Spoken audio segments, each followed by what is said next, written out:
2026 football বিশ্বকাপ ঘনিয়ে আসতেই আলোচনার কেন্দ্রবিন্দুতে ব্রাজিলের পোস্টার বয় নেইমার জুনিয়র।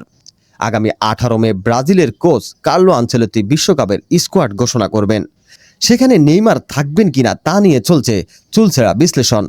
মাঠের পারফরমেন্স, শারীরিক চোট এবং সম্প্রতি এক বিতর্কিত মন্তব্য সব মিলিয়ে এক মিশ্র সমীকরণের সামনে দাঁড়িয়ে এই মহাতারকা।